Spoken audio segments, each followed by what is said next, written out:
Lecture number 2 है बेटे हमारा आज। और लेक्चर नंबर 1 में हम देख चुके हैं कि एसएलओ बेस्ड सिलेबस क्या है और पेपर पैटर्न जो है वो फेडरल बोर्ड का क्या होता है। अगर आपने वो वीडियो नहीं देखी बेटे तो वीडियो देख लें ताकि आपको अंदाज़ा हो जाए कि हम चैप्टर 2 में जो टॉपिक नहीं पढ़ेंगे वो क्यों नहीं पढ़ रहे और उसमें क्या क्या चीज़ें शामिल हैं। कुछ चैप्टर ऐसे हैं जिनमें सिर्फ एक टॉपिक हमने पढ़ना है, वो सारा आपको उस वीडियो में मिल जाएगा।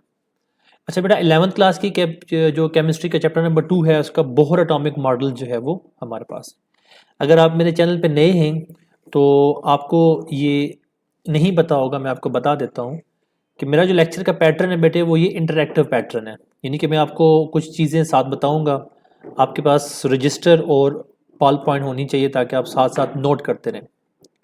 इन केस अगर आपके पास ये चीज़ नहीं है तो आप स्क्रीनशॉट जिसके ले सकते हैं और कमेंट भी कर सकते हैं साथ साथ, ताकि आपकी जो इंटरेक्शन है वो मेरे साथ बनी रहे। अच्छा बेटे, जो लेक्चर के 3 हिस्से हैं, एक तो है ना हम इन डेप्थ देख लेंगे, एक्सप्लेन कर लेंगे हर चीज़ों को, जो जो ज़रूरी इन्फॉर्मेशन है वो हम ले लेंगे।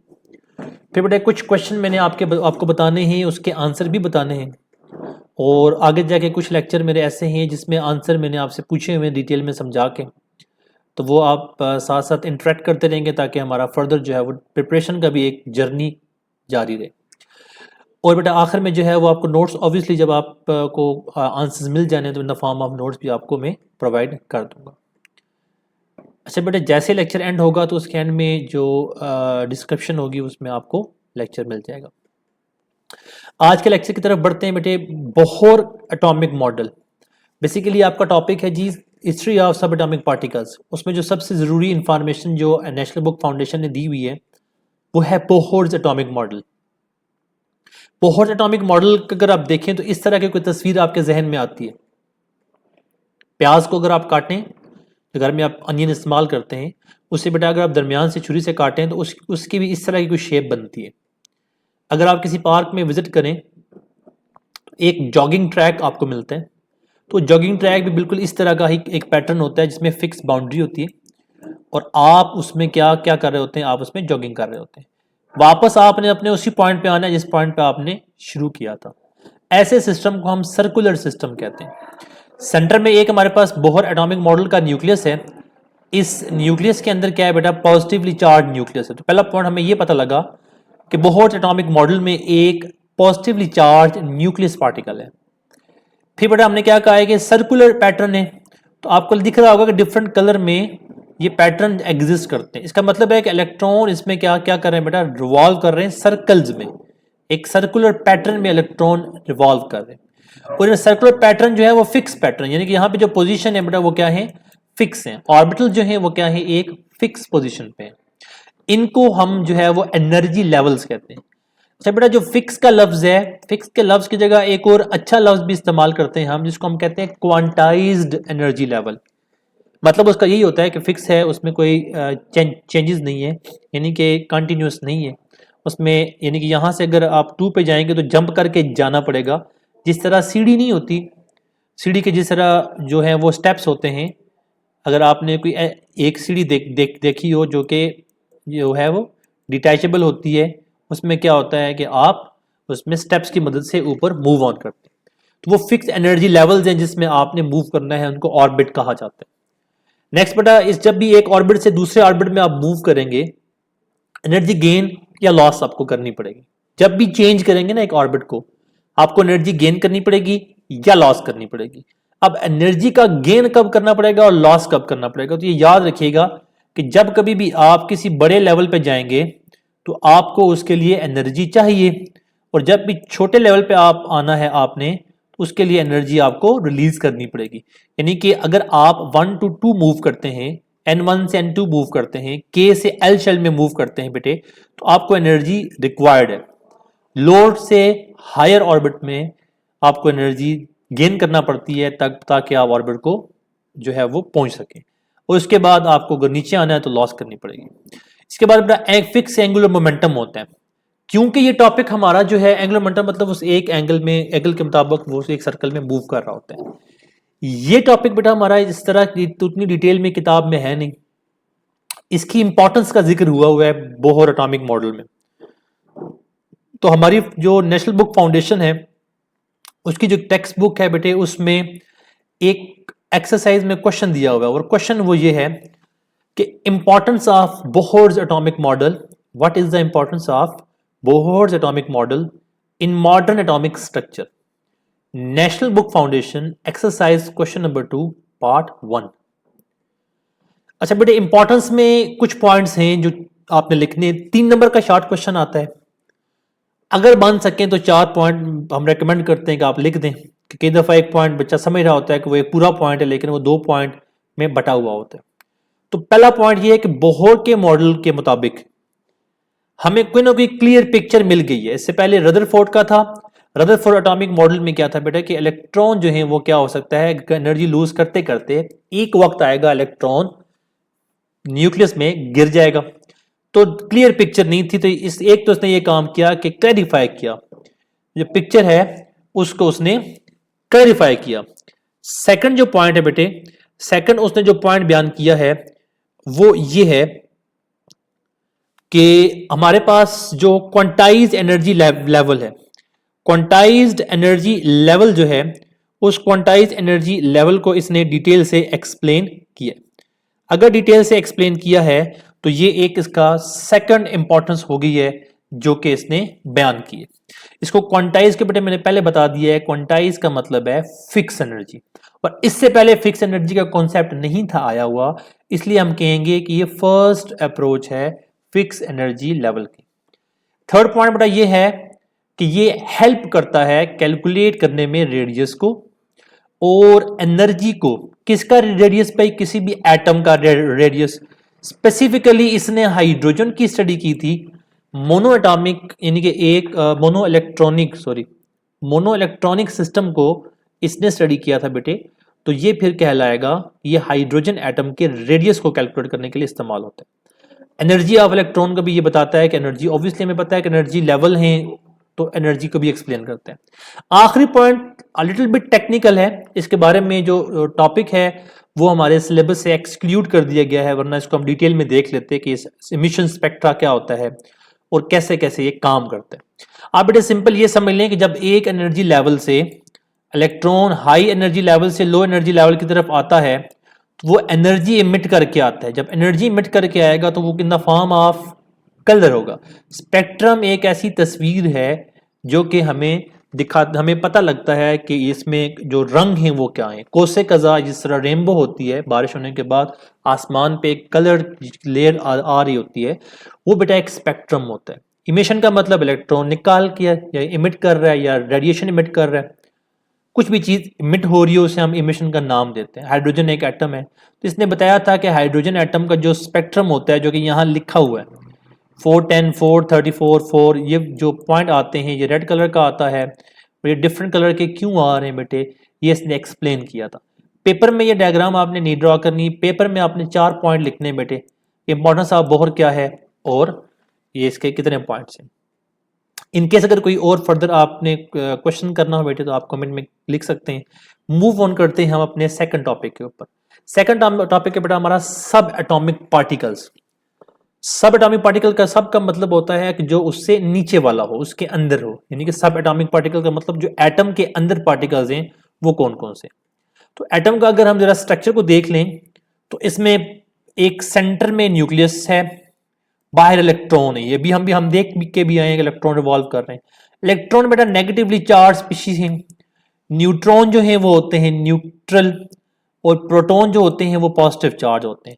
प्रोटॉन और न्यूट्रॉन को मिला के हम कहते हैं न्यूक्लियॉन्स, ठीक है। और ये बेसिकली इसके सब एटॉमिक पार्टिकल हैं। इसके अलावा भी सब एटॉमिक पार्टिकल हैं, पॉजिट्रॉन है, न्यूट्रिनो है, एंटी न्यूट्रिनो है, वो सारे पार्टिकल्स हैं, लेकिन वो हर एक एटम में नहीं पाए जाते, कुछ में होते हैं कुछ में नहीं होते। वो पार्टिकल जो फंडामेंटल हैं यानी कि हर एक में प्रेजेंट हो, उसे हम क्या कहते हैं, उसे हम कहते हैं कि वो क्या है बेटे, वो सब एटॉमिक पार्टिकल है, फंडामेंटल पार्टिकल है। अब इनके बारे में वो आपसे एक क्वेश्चन करता है जी, एक्सरसाइज में क्वेश्चन है बेटे, क्वेश्चन नंबर 2 पार्ट उसका भी 2 है। वो कहता है कि एक्सप्लेन करें चार्ज को और मैस ऑफ फंडामेंटल सब एटॉमिक पार्टिकल्स को, यानी कि आप बताएं कि क्या चार्ज है किसी सब एटॉमिक पार्टिकल पे क्या मैस है किसी सब एटॉमिक पार्टिकल का, वो प्रोटॉन हो, इलेक्ट्रॉन हो या फिर न्यूट्रॉन हो। तो बेटा इसके लिए जो है पहले तो आपने टेबुलर फॉर्म में इसको लिखना है, अगर आप बना सकें टेबल तो ज्यादा अच्छी बात है, वरना आप इसको पॉइंट के सूरत में भी लिख सकते हैं कि हमने पहले मेंशन कर दिया क्वेश्चन के अंदर कि 3 किस्म के फंडामेंटल पार्टिकल्स होते हैं, प्रोटॉन होता है, इलेक्ट्रॉन होता है और न्यूट्रॉन होता है। तो चार्ज और मैस जो है उनको अगर हम देखें तो उनको हमने समराइज किया हुआ है। समराइज बेटा यहाँ पे टेबल में समराइज किया हुआ है टेबुलर फॉर्म में। आपको ये मैं पढ़ा देता हूं ताकि आपको भी याद करने में आसानी हो। सबसे आसान जो है वो ऑब्वियसली रिलेटिव चार्ज और रिलेटिव मैस है, क्योंकि रिलेटिव चार्ज में क्या है कि प्रोटॉन के ऊपर चार्ज होता है +1, इलेक्ट्रॉन के ऊपर चार्ज होता है -1 और ओवरऑल न्यूट्रॉन के ऊपर चार्ज होता है 0। प्रोटॉन का रिलेटिव मैस मतलब रिलेटिव का मतलब एक दूसरे के मुताबिक, प्रोटॉन का और न्यूट्रॉन का मैस ऑलमोस्ट सेम है। इलेक्ट्रॉन होता है छोटा, कितना छोटा होता है, अगर 1836 जो है वो है प्रोटॉन का मैस, तो उसके मुताबिक एक मैस किसका होगा जी, इलेक्ट्रॉन का होगा, यानी 1/1836 टाइम्स क्या है, छोटा है। अब अगर वैल्यूज की बात करें बेटे, तो वैल्यू जो है अगर चार्ज की बात करें, चार्ज इन कूलम की बात करें बेटे, तो वो क्या है, वो प्रोटॉन हो या इलेक्ट्रॉन हो रहेगा वो -19 और पीछे वैल्यू भी सेम रहेगी 1.602 इंटू 10⁻⁻19, यानी कि चार्ज की मैग्नीट्यूड सेम रहेगा, चार्ज डिफरेंस नहीं आएगा, क्योंकि इसके ऊपर जो है वो पॉजिटिव नेगेटिव है तो वो रिलेटिव चार्ज है। सेकंड बेटा जो मैस है ना, मैस में भी प्रोटॉन में जो है वो 7.2 है और न्यूट्रॉन में जो है वो क्या है, स्लाइटली डिफरेंट है, वो है 5। क्यों डिफरेंट है, इसलिए कि न्यूट्रॉन के अंदर और पार्टिकल भी होते हैं। न्यूट्रॉन जब टूटता है, पुरानी टेक्स्ट बुक में हमारा था कि न्यूट्रॉन जब टूटता है प्रोटॉन बनता है, इलेक्ट्रॉन बनता है, न्यूट्रिनो बनता है, तो इलेक्ट्रॉन का कुछ ना कुछ मैस इसके अंदर भी शामिल होता है। और फिर जो न्यूट्रॉन इलेक्ट्रॉन का मैस है बेटा, ये आपको याद करना पड़ेगा कि 9.1 इंटू 10⁻⁻31 है। ये याद रखिएगा, आपको वो कई दफा एमसीक्यूज में पूछता है मैस ऑफ इलेक्ट्रॉन और वो किलोग्राम की बजाय ग्राम में दे देता है, तो उसकी बेस पे क्या होता है, जब वो आपको मैस इन ग्राम देगा तो अल्टीमेटली क्या होगा कि आपको अंडरस्टैंड करना पड़ना है कि अगर आपको मैस इन ग्राम दिया गया हो तो वो मैस इन ग्राम जब भी आपको दिया गया हो तो आपने उसकी कन्वर्जन करनी है। अगर आप कन्वर्जन करेंगे तो उस केस में बेटे आपको जो आंसर है वो लाजमी बात है ऐसा नहीं आएगा, वो आंसर आपका चेंज होके आएगा, ठीक है। तो उसके मुताबिक आपने कन्वर्जन करनी है। तो 1 किलोग्राम इज इक्वल टू क्या होता है, 1 kg 1000 ग्राम के इक्वल होता है। तो उसके मुताबिक आप जो है वो इसका वैल्यू चेंज कर लेंगे। अब ये -27 है तो वो कम हो जाएगी, यानी जब इसको मल्टीप्लाई करेंगे 10⁻³ के साथ तो ये 24 हो जाएगी। ये थोड़ी सी माइनर चेंजेस करके आपके एग्जाम में वो एमसीक्यूज पूछ लेते हैं।